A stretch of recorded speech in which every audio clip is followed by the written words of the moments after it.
Hello friends and welcome back to my channel. If you're new here, my name is Theo. I studied modern languages at the University of Cambridge and it's been a long while since I've done a language learning video. And this video is about my journey of learning the Italian language. Now before we start, I've got to mention my unfair advantage when learning Italian. Having Romanian as a native language and then speaking French and Spanish as well definitely makes learning Italian a lot easier, or at least understanding it. It's obviously because a lot of the vocabulary coming from the Latin language is similar, and also many parts of the grammar are similar. But all this being said, there's a lot more to learning a language than just superficially understanding it based on previous knowledge.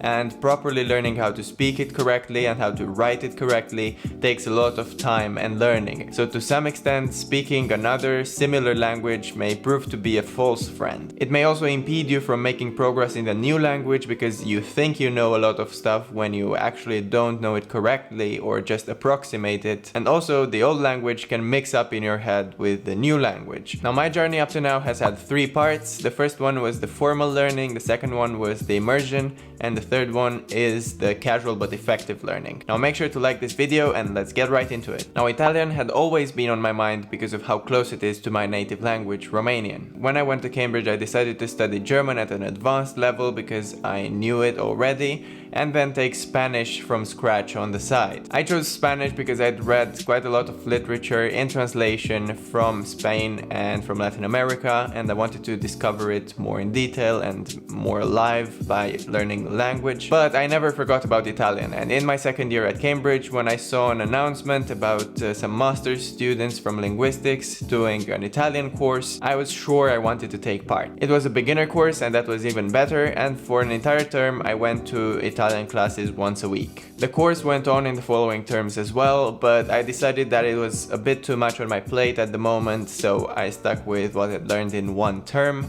It was very good to get an initial taste of the language and learn a few phrases and a few verb conjugations, but that is when my formal learning of Italian stopped. Now the next part of my language learning journey was the immersion. Now as I mentioned in one of my previous videos about how to learn a language fast, immersing yourself into a place where the language is spoken actively is great because it shows you how the language functions in a live setting. Now the immersion phase itself for me had three stages. The first one was after my second year when I went to Florence for a couple of weeks. Then the second one was after my third year when I went to Rome for a couple of weeks. And the third one has been my recent trip to Ticino, the Italian speaking part of Switzerland. Now I've got a video from my trip to Florence which you can check out right here. In Rome I also filmed stuff, but I never edited it. It's still sitting there waiting for me to have a bit of time to edit. And in Ticino, where I was visiting a friend, I actually filmed a vlog, which is the previous video I posted. In Ticino I tried to speak a bit of Italian with my friend's dad, and I was constantly asking my friend how to say things in Italian, and I heard them speak Italian in the family, and you know, the language you speak in the family is the most direct and alive way of speaking, and it was a joy to just sit there and listen. Luckily enough, on our way back we were able to travel through Italy,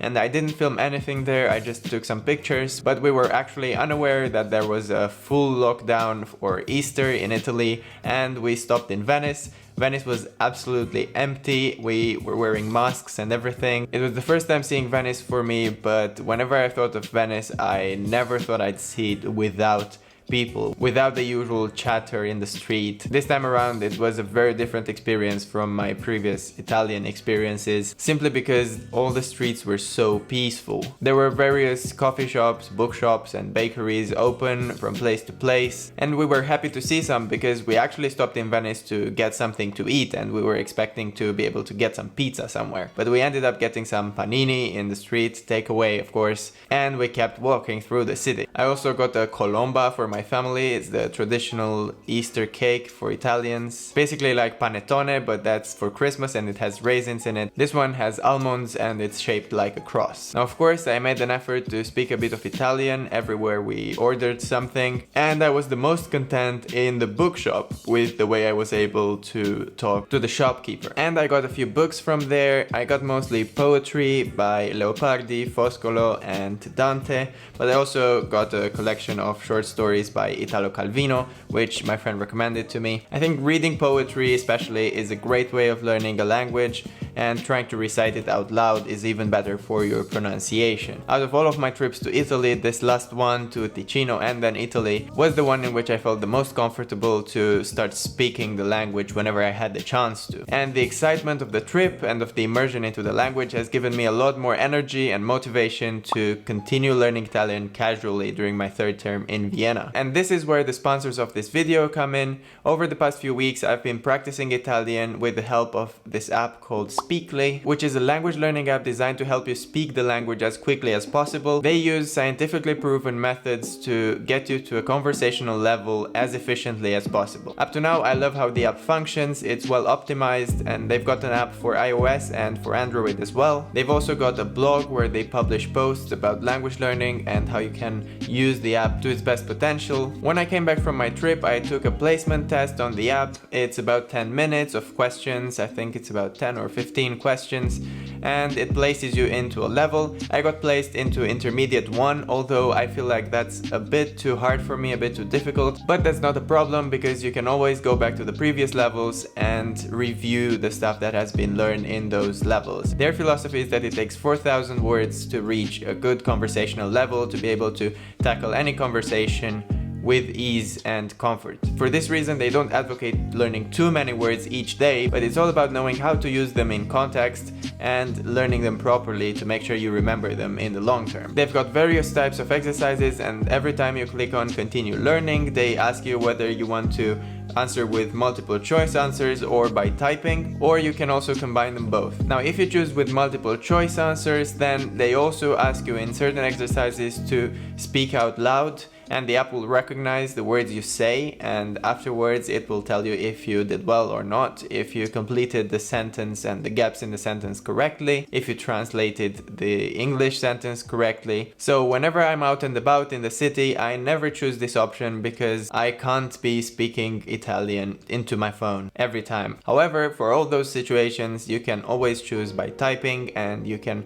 type all the answers, and it's a great way to practice while on the go. Whenever I can, however, I try to choose the multiple choice answer option because it's a better way of building a habit, and it's a better way of learning by speaking and by listening to stuff. Typing is of course the more traditional way, but it's also not as effective. And also, I like that this app forces you to actively think about the words and the language compared to other apps which only give you multiple choice answers and you can just guess them and then get them right, but you're not really learning a lot. Each of the units, beginner, intermediate and advanced, is split into 3 more units, and then each of those is split into 3 more units. So in each small unit you learn from 100 to 200 words, and by the end of the 3rd advanced module you will have learned 4,000 words and how to use them in context. So as you can see, this app is based on learning vocabulary and using it in context, but as I come from a linguistic background, I always get a bit unsettled when I don't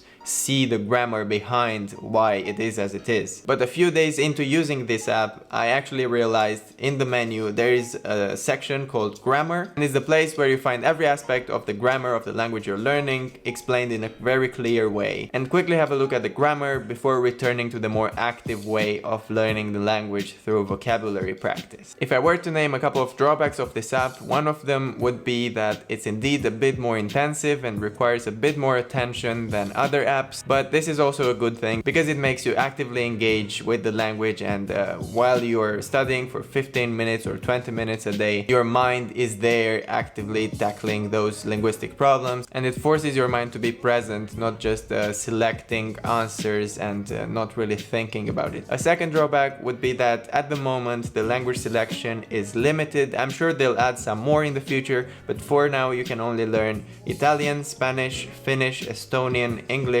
German, French and Russian. Of course, it's good that they don't only have the most spoken languages in the world on the app, there's also Finnish and Estonian if you fancy something a bit more out of the box, out of the ordinary. So this is the stage I'm currently at. I'll surely keep learning Italian with Speakly until I can go back to Italy and practice what I've learned. I'll leave the link to Speakly in the description. Let me know down in the comments below what language you're learning right now. And if you like this video, don't forget to subscribe to my channel and share it with your friends. Until next time, keep learning your languages because they open your mind, and I'll catch you in my next one.